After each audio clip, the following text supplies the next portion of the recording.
because they are looking to be reunified with their family if it's safe, and then if not, be transitioned to a relative caregiver, and if not, then legally free for adoption.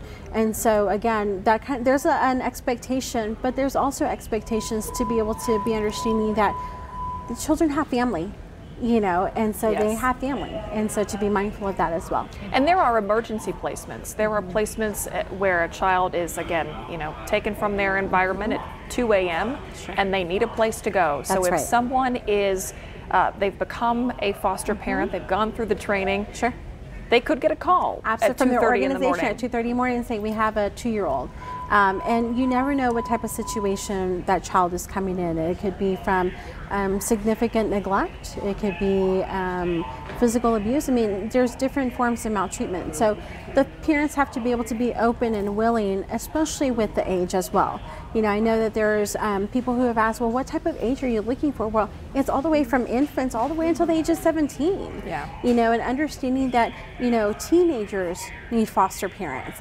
A lot of people gravitate towards infants and small children. Sure. But teenagers just need equal love, just like any other type of child. So, you know, being able to say, recognize, would you be willing to take in a teenager and see them, as Robin said, graduate, walk the stage in high school, you know, ready to go to their next chapter, whether that's college, whether it's trade school, military, whatever that may be, but be able to be there as a support for them. So Robin, I wouldn't be here if my foster parent didn't let me stay after 18, so So do you still have a relationship, if you don't mind my asking? You still talk with them? That's wonderful.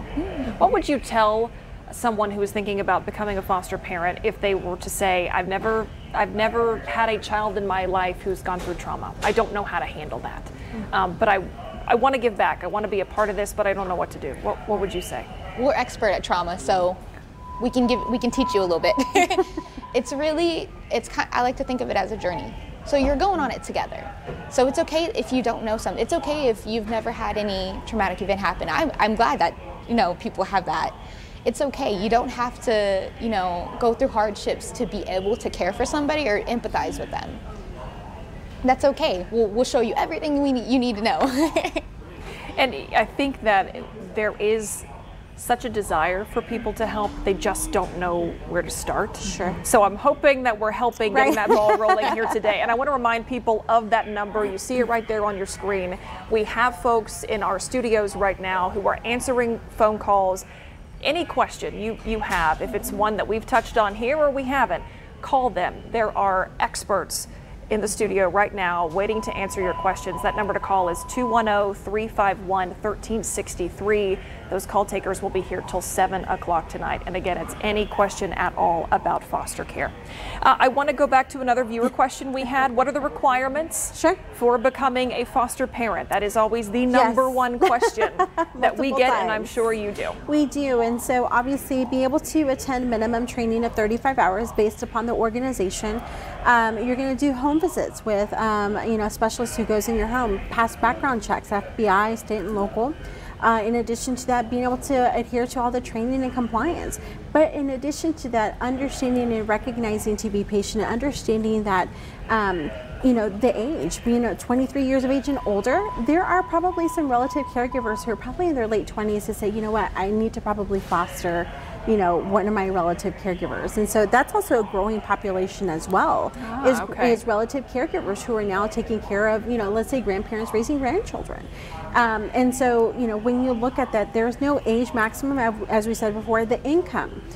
We recognize that, you know, children who are placed in foster care have access to medical services, but they also have a supplemental income. But that's for the child. We need to recognize that foster parents who go into this are doing it because of the goodwill of them going into this, because they find a calling. When we've spoken to foster parents, it's something above and beyond themselves. But we also want foster parents to know that we want you to embrace a child and have a child come to your home, whatever that may be, that you treat them just like a family member, because now they are part of your family. Absolutely. And that matters, because that will always have a long-lasting impact on that child or children, and that will either improve the child's life, because we want to make sure that we always add value to a child's life.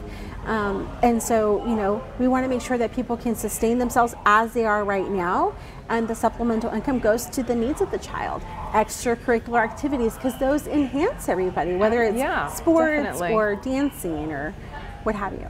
This kind of goes along with what you were talking about, relative placements. Someone sent in a question to our San Antonio questions and said, if I know someone who has been taken away, but I am not a family member, just a friend of the family, how can I foster them? Sure. So what we would encourage them is to contact Child Protective Services to be able to say, I recognize that this child has been removed. I know the family personally, but I really want to be, it's called the fictive kin. So they would go through the process of choosing an organization. FamilyTapestry.org has a whole listing. You can look at the map across Bexar County where these organizations are located, and they can connect with them. They can go through CPS and say, I know I'm familiar with this child, because now the child is familiar with that person. So it kind of eases the burden of not being like a stranger, you know, and so, but also recognizing that at least that person is recognizing that there is a child out there who could probably benefit from staying in their home. Definitely. So we would encourage that as well. And a lot of times, these children, they have siblings. You have siblings, is that right? Yes, ma'am. So tell me how that worked out. Were you ever placed with your siblings, or were you in separate placements? So I wasn't placed with my siblings. I only have one full blood brother. So I have 5 brothers in total, and we all have different moms. So I wasn't placed with them, and I wasn't taken from them because we were all in a different place when it happened. I know that one of my stepbrothers did try to let me come stay with him, but unfortunately he lived on the same property as somebody who wasn't approved to be a foster parent, so I couldn't stay with him. So it was really weird because I wasn't taken away from my brothers. It was just kind of like we were already scattered. Okay. And that can happen where you have multiple placements in one home, multiple children, a sibling group. Does that ever happen in foster care? I'm sure that there are situations that do. But you know, we always look at the safety of the children first, to be able to make sure that we're doing right by the child. And so there's always placement for relatives first. We know that Child Protective Services goes out and finds relatives diligently so they can place the child first with the relative if there's available placement. Sometimes children are in emergency shelters because there's no available foster homes, or there's no relatives to provide care for them. Okay. And so we need to be able to ensure that wherever they are, that it's safe, and that it's, you know, it's an environment that they can be kept safe. But can a foster parent have multiple children placed with them? If someone from their agency that they're working with calls them at 2:30 in the morning and says, we have twins. Yes, we have up to 6 children. By federal guidelines, it's up to 6 children that can be in a home. And so again, some families can have up to 6 children with the space in their home. There's somebody I know that had asked, well, if I'm living in a single bedroom, can I foster? Well, you can foster an infant because that infant has a crib, but once the child gets older, you need to be able to have a 2-bedroom so they have their own bedroom and their own bed and their own space. Okay. Another big question that I hear people ask all the time is, can a foster parent specify, I would like this age and younger or older? Can they specify the gender of the child? Absolutely, absolutely they can. They can specify the gender, the age, and we want them to be very honest. We don't want them to say, I will take any child. We want them to understand and be mindful that when they're going through this journey, as Robin said, is to be mindful to understand what type of children are they willing to accept in their home. We will share with you what we've recognized under community-based care since February 1st of 2019 is that we need foster homes for children with primary medical needs. Maybe that's a child on a feeding tube. Maybe that child is autistic. Maybe we have children who have emotional disturbances, older youth, sibling groups up to 6. You know, it is not unusual to have large sibling groups in San Antonio. That is fairly common. In addition to that, you also have, you know, teenagers. And so when you're looking at that, you need to be able to be mindful of like, how many children can I, you know, take in my home, and what type of children am I willing to take care of? Because again, it could be siblings that should stay together because that's their family. And so if we can be able to keep children together, we should be able to strive to do that. When you say emotional disturbances, Sure. is that different than suffering some kind of emotional trauma? It goes hand in hand. Goes hand So in it hand, could, okay. you know, you could have somebody who may have, again, trauma can look very different in children. You know, when you're coaching foster parents to recognize that if a child's coming from a food insecure home, that they may have hoarding, but not to punitize the child, not to penalize them, but to recognize that is trauma. You know, if they're holding a ham sandwich because overnight, because they just don't know if they're going to get fed, they know it. What we call it's emotional felt safety, and then there's physical felt safety. So it's ensuring that families really recognize all the signs and symptoms, and they will be part of this entire team. Education is key. You have mental health therapists is key. Being able to work hand in hand with CPS or relatives, with their siblings. And so it's it's literally going back to that it takes a village to raise a child. Absolutely. Robin, were you ever placed in a home where there were biological children of the foster parent? Yes, so the last placement I was in actually had 4 boys and then us girls. So I think the smallest number we had at one time was like 3 girls, and we had as big as like 5. So I have, and then one of the other foster homes I was in, they had older daughters that were always coming. And then in the group home, we actually had an entire set of, I think there was 5 kids. They were all brothers and sisters come in. Oh, wow. It was, I was one of the youngest in my family, so it was very different experience being around such small children. So that was What was it like for you going into an environment? I mean, you're going into another family. You were walking into a foster parent who obviously wanted you to be there, but you're walking into an environment with kids who have grown up there. You know, they were very familiar. What was that like for you to try to transition into that? It was hard because not in a mean way, but it wasn't my family. So I didn't know the dynamic. I didn't know what was okay, what wasn't okay. I didn't know how everything worked.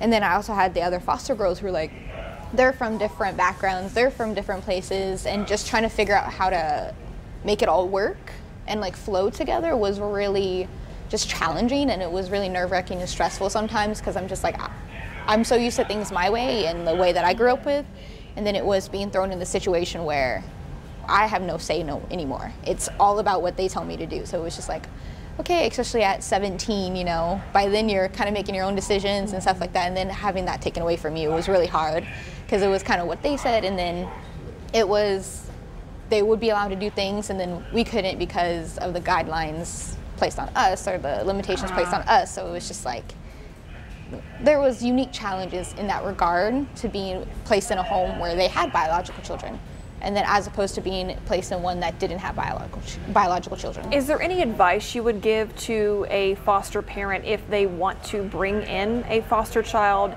into their home and they already have biological kids? What would you tell them? Just be mindful of the age. Talk to your kids, make sure that they're open to this and they want to do it.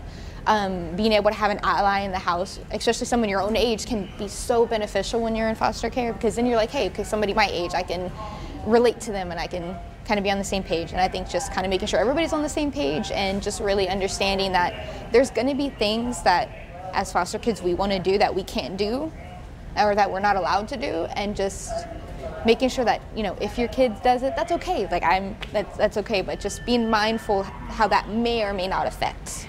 What are some of the things you're referring to when you say that as a foster child you were not allowed to do X, Y, and Z, but a biological child was? Give me some examples. So I wasn't allowed to work. I wasn't allowed to stay after school most days. Senior skip day, I couldn't skip. It was small things. I couldn't go and spend nights at friends' houses. I couldn't have friends come and spend nights at my houses.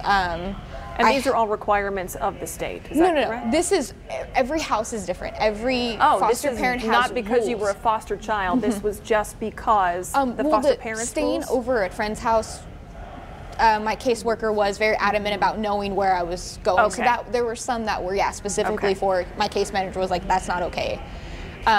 So it just kind of depended, and so just, it was just, sorry. No.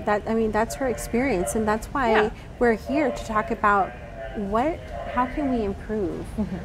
Because those are normal activities. I mean, kids having phones, you know, being able to ensure that the kids can go stay overnight. Yeah. And those are, I mean, that was her experience. I mean, we're here to talk about, you know, situations where foster care, you know, how can we be able to improve? And that's why our mission is to weave together our community to transform the foster care experience. Our President and CEO is adamant about adding value, because we need to make sure that, you know, if a young person is going to age out of the system, what kind of organizations like the Through Project that she's involved in can help them with a mentor, a life coach, and transition them to a positive opportunity to transition to adulthood, you know, and so I know that there will be questions like, what if I don't want to foster? Oh, that's okay. You know, what if I don't want to adopt? Yes. That's all right. And that's something that I wanted to touch on here too. What if somebody says, okay, I want to help out, but I am just not in a position to become a foster parent? Yeah. What other ways can they make a difference? Oh, there's lots. And so you have 30 organizations in San Antonio doing foster care. You have organizations like Fiesta Wishes who do tailored, customized birthday parties for kids in foster care, which is beautiful. And you have people who volunteer.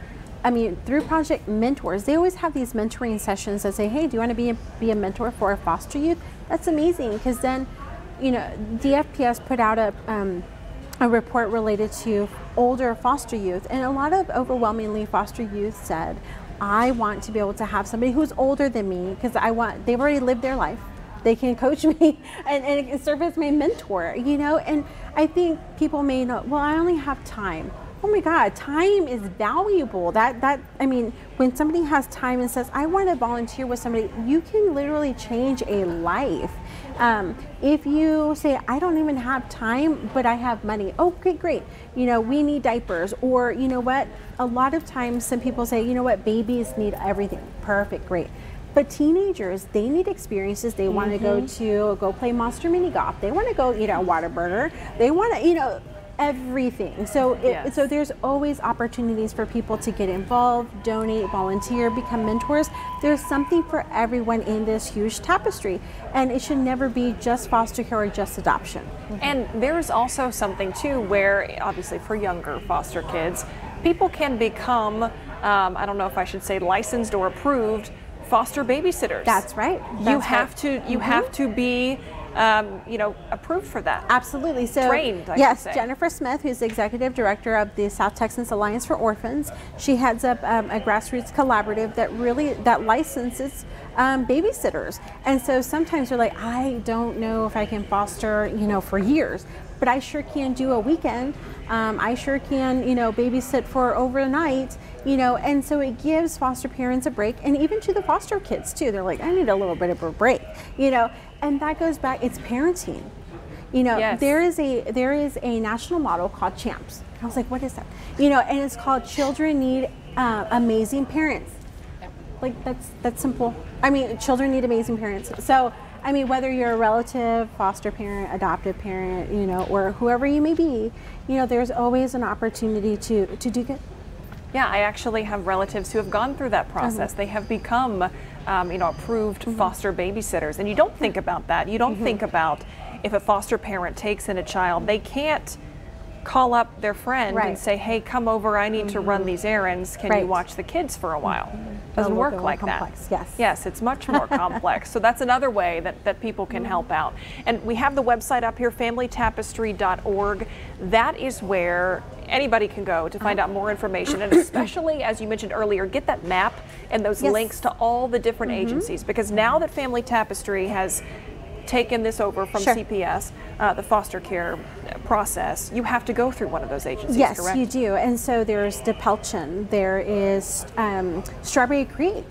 Strawberry Creek is out of New Braunfels, but they provide care for primary medical needs children. And so there's organizations you may not have even heard of.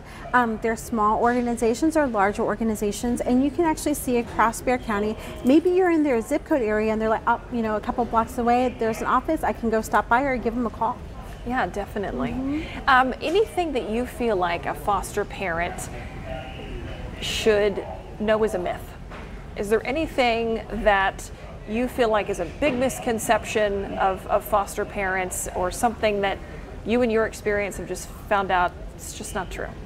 I think there's this misconception from, you know, and this is from friends or family, that us older foster kids are broken or we're hard to handle, or, you know, there's this big misconception about, like, when you get a teenager, it's hard. And don't get me wrong, there's a natural hardship that comes with teenagers. I mean, just teenagers. Yeah, yes. that's the best way to describe it. It's just, we're teenagers. So, I mean, there's that natural element. Yeah, we're teenagers. We're going to push the boundaries as any teenager is going to do. We're going to have our moments of temper tantrums just like any teenager would. But I don't think that we're broken or we're any less good than, you know, a 2-year-old or a 5-year-old. So I think that's kind of the biggest misconception that I've heard personally. And sometimes I think there's the mentality of, well, you know, this teenager is 16, in a year or 2 years they'll be out of the system. Should I bring them into my home?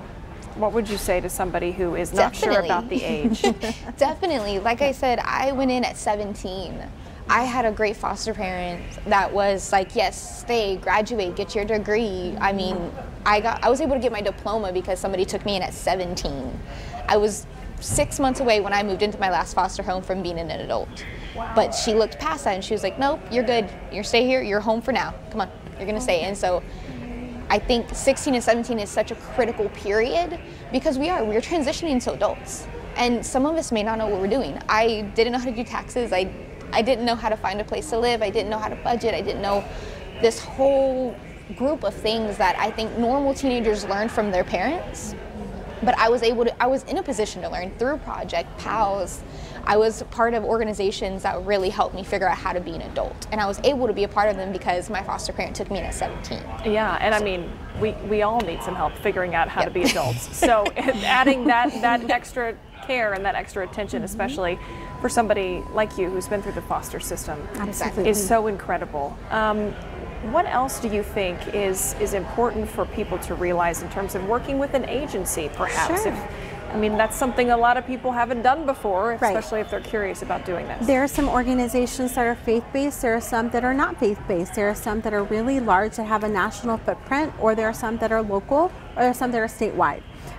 There's some you can take your pick. That's right, and so it really is depending on how you fit with their culture and vice versa. But also ask questions, be thorough, come with your questions, speak to them about their process. How long does it take to go through the entire foster care process? Some organizations take longer. We have families who may be military and who say, you know what, my spouse may be deployed, but can I still go through the process? And so we may say yes, but then also they have to do the training as well. And so recognizing that, you know, we are such a diverse city that you're going to see the diversity in the foster care organizations. And so there are some Divinity Family Services, they pretty much specialize in relative caregivers. How do they work with relatives? There might be somebody who's watching right now who says, you know what, I've been taking care of my grandchild for the past few months or years. How do I become a licensed foster family? Maybe they're going to be on the road to adoption, but having that additional income can actually help them even preserve their family. And so it's really about just doing the research that would be best for that family. Finding your best fit. That's right. Okay. If there's one thing I want to make sure that we do here, it is to be as realistic as possible about the realities of foster care. And we got a question from a viewer that asked just that. What are the realities of adopting or fostering young children, especially if you're bringing them into a situation where you have biological kids? Right, I think Robin touched on that, is that, you know, to be mindful of the age. I mean, if you have an older biological child, maybe you could consider a younger child. You know, we've gone out and done presentations, and I remember a couple of months ago I had a few interactions where at a high school, and we were doing a presentation to the high school students, and a high school student came to me and said, well, I actually had a foster brother and sister, and I actually treated them like my own baby brother and sister, and it melted our heart because he literally said, yeah, I was sad when they left. And I think a lot of people may have the question of, like, I'm going to get attached to them. Why do I want to put my heart and emotion through it? Well, good. You know, we want you to become close. We want you to build those healthy attachments. We want you to build the bond because that's building trust. Yeah. And so recognize that, yes, you will cry. Yes, you will have a moment just like any other parent would. But recognize that you're going to have a positive effect on this child or young person. I'll give you an example. The Bryant family has been with us for like 20 years. And they recently had a young man who did age out of foster care in their home, but he went to the Army. And so they were there when he was ready to go. So they called him their own child, you know. So again, recognizing that you're treating children as if, because they are your children temporarily in your home. And saying goodbye has to be so tough, but at the same time, these are people who cared for these kids. They want them to find a forever home. That's right. Whether it's to relatives, whether it's back home, or whether it's to an adoptive home, you showed and exemplified what love was. And so that child felt that, had the attachment, had the relationship, had the bond, and that's healthy. And now what if someone says, I just cannot let this child go. Sure. I want to keep them. I want them to be mine. I want to adopt them. Sure. It depends on what child protectors are and what their case is, right? Because maybe that child is not legally free for adoption. Maybe that child's going to go back home. But recognizing that we've had foster families still remain in communication with the very child that they were taking care of. And that's healthy because they've said, yep, they've already graduated, we celebrate birthdays. And that's good because it's not necessarily closure, but it's just another chapter in their life. And I think it's, again, we are working with children, we're working with young people. And so this has how you can maximize their potential for the next chapter in their life. Can you foster to adopt? Yes, you can. You can, and Absolutely. It all depends on the child's situation. It does, because sometimes, you know, there have been situations that, you know, unfortunately the parental rights are terminated. And so now the child is, or children are legally free for adoption. And so that foster parent, CPS may say, you know what, you've been fostering them, they're going to be legally free for adoption, and then they may say, yes, I want to adopt that child. And there are some foster parents like, you know what, we just foster. We foster and get them ready for adoption, you know, and that's our role in life. And so there are opportunities to foster to adopt. And so does straight adoption happen? Yes, but it's not as frequent. So you will foster to adopt children. And so you may even have sibling groups that are going to be in your home, and maybe they're going to be, you know, foster to adopt.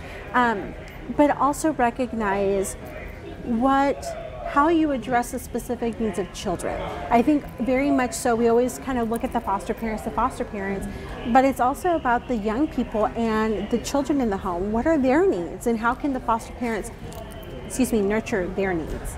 I know we've mentioned it a couple of times here, aging out of the system. Sure. And for people who aren't familiar with what exactly that means, let's explain that a little bit. Sure. And I want to talk about the opportunities that are there for people to help foster youth once they have aged out. I know the Through Project does a ton of work with that. So what does it mean to age out of the system? So when you age out of the system, that means you turn 18. Or 19 if you're in extended foster care. I was in extended foster care, so I technically aged out at 19. So that's just when you legally become an adult. And so you can do one of two things. You can do extended foster care, which is they put you in, they have transitional housing that they can put you in. Sometimes you can stay with the foster parents you're with. It really just depends on you and your specific situation. And then you can leave. That's essentially what you can do. Mm-hmm. So whether that's go back with your birth parents, family, or just go, I know that right now about half of all foster kids right now are actually homeless within their first year. And that's why that need exists, to help out foster youth who have aged out and they don't have anywhere to go. That's right. They didn't have a great foster experience where they have a real solid support system. So how can people help out young adults who have gone down this path and still need direction at 19, 20, 21? So right now, between 18 and 20, youth can actually re-enter foster care. And they can get that transitional housing until they get back on their feet. But like by donating or volunteering with organizations like Family Tapestry, Through Project, these kind of organizations actually help foster youth. So they help us learn how to budget, help us find housing, help us figure out how to find housing. They help us learn how to grocery shop the right way. So just kind of being a part of these organizations that really help foster youth, I think, is the best. Even if you can't be a foster parent, that's okay. But there's these great organizations through Project Family Tapestry, PALS, BCFS, all of these great organizations that are really there for Through Project. So maybe donating, spending some time there, volunteering, just any way that you can help, just being a part of that and figuring out how you can help.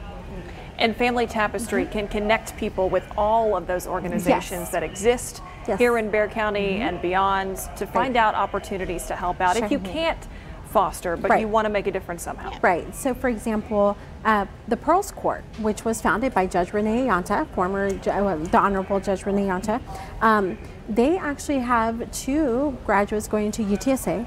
And they've actually posted on Facebook saying, we're going to post on Amazon what they need. So when they go into their first week of school, that they have everything that they need as a welcome. That's something tangible people can do. Buy toothpaste and toothbrush and all these things. 2 clicks. That's right. And you're done. That's right. And you've actually helped ensure that when they go to UTSA, they're prepared. They're prepared, you know. Exactly. And so it's welcome packages or anything of that nature. And so again, I think when you look at it, there are multiple things being done across our community because we're the 7th largest city in the U.S. And with that, there is a growing need. And so, you know, we have identified there are 700 foster families in Bexar County. But with our campaign, we're looking to grow by 25% just because the need is so great. And so it'll be the responsibility of us to say, okay, because again, we may have families who have said, I've fostered for so long, I'm going to take a little bit of a break. Or maybe I've adopted somebody, I've adopted children, and I'm going to close my home, you know, because they're like, okay, we've already done our thing. Yes, we're full. We're full right now. So it really is an understanding of how do we make sure that we are bringing together our community for the best, to do what's best for the interests of children and young people. Okay, I hope that we have answered so many questions here this afternoon. I want to end with this one. What is the number one thing people should do if they want to, after hearing this conversation, they're in, they want more information, they want to find out how to become a foster parent? What's their first step? Do your research, go to familytapestry.org, look at all the organizations, see how you want to be involved. Foster care, whether it's adoption, or maybe it's even just volunteering. Again, it's not just volunteers.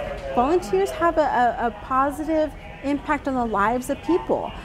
Time or even monetary. Do your research and contact us at familytapestry.org. So fostering, obviously a huge undertaking. Sure. There are 700 families with incredible hearts in Bexar County that have done it, but you all need so many more. Correct. So I hope we've answered questions. Anais, Robin, thank you so much for being here today. Absolutely. All this information that we have talked about is on this website, familytapestry.org. You can go there, you can start your journey, whether it is going down the path of becoming a foster parent or just contributing in some way. There's no such thing as making a small difference. That's right. It is all a huge contribution that is needed right here locally. Thank you so much for being with us. Again, thank you to both of you. Thank you. And go to familytapestry.org for much more information.